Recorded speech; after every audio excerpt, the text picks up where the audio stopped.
In a captivating and unscripted moment at the 21st movement function in Bulawayo, Zimbabwe's Vice President Constantino Chiwenga was caught on camera, openly laughing off President Emmerson Mnangagwa's boastful claim that he will succeed in violating the constitution and cancelling the future elections.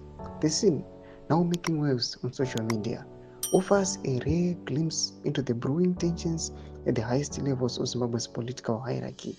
Sanabina mashuka kuti awa General Chiwenga oseka mutungamiri wenyika apo general unofunza pamusoro pe the 2030 agenda yavo. We subscribe or like it on the bell icon. Tipina pano pa mobile functions.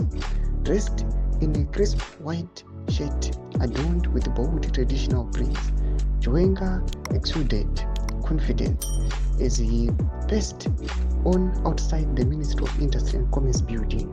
His entourage surrounded him, but it was his reaction to the 2030 presidency talk that stole the show. As a journalist, Anastasia Lovo posed a question about Mnangagwa's ambitions to extend his rule indefinitely. Chiwenga's face broke into a broad grin, his laughter unmistakable. VP laughs off Emmerson Mnangagwa's 2030 presidency. This public display of myth from Zimbabwe's vice president is already fueling speculation about the future of the nation's leadership. Will the masses allow this to happen? Anything can happen anytime from now. With whispers of internal party disputes and increasing calls for Mnangagwa to step down, Chiwenga's laughter might just be the sound of an impending political shift.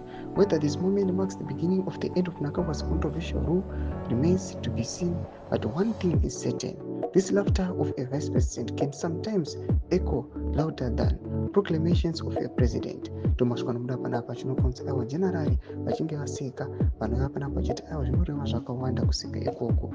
Mbotiza mafunguro emo tiri pamusoro pechituko ichi kuna kumesikishi medu, sana subscribe or like, turn on the bell icon.